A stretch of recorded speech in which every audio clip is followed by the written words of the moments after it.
આજનો હેતુ મુખ્યત્વે અહીં ઉપસ્થિત થવાનો આપ સૌ જાણીએ છીએ કે રાજકોટ લોકસભાના ઉમેદવાર પરસોત્તમ રૂપાલા દ્વારા જે સમસ્ત ક્ષત્રિય સમાજની નારી અસ્મિતાને લાંછન લાગે એવી ટિપ્પણી કરી હતી, તેના અનુસંધાને આપણી જે રજૂઆત હતી કે એમની ટિકિટ ફેરબદલી કરવામાં આવે તે માંગ ન સ્વીકારાતા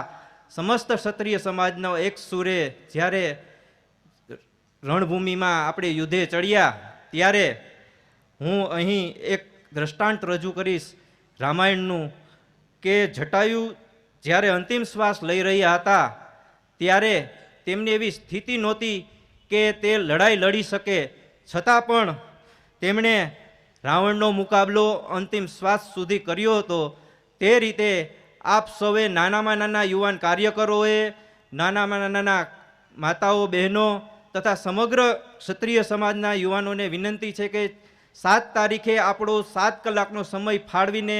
બૂથ લેવલે સમગ્ર આપણા સમાજ, ક્ષત્રિય સમાજ નહીં પણ સમસ્ત 18 વર્ણના નાગરિકોને આ વિશે પ્રભાવિત કરી અને આપણું મતદાન છે જે ભાજપ વિરુદ્ધ કરી અને આપણી લડાઈનો ઇતિહાસ રચીએ એવી મારી માણીને વિનવું છું. જય માતાજી, જય રામનાથ.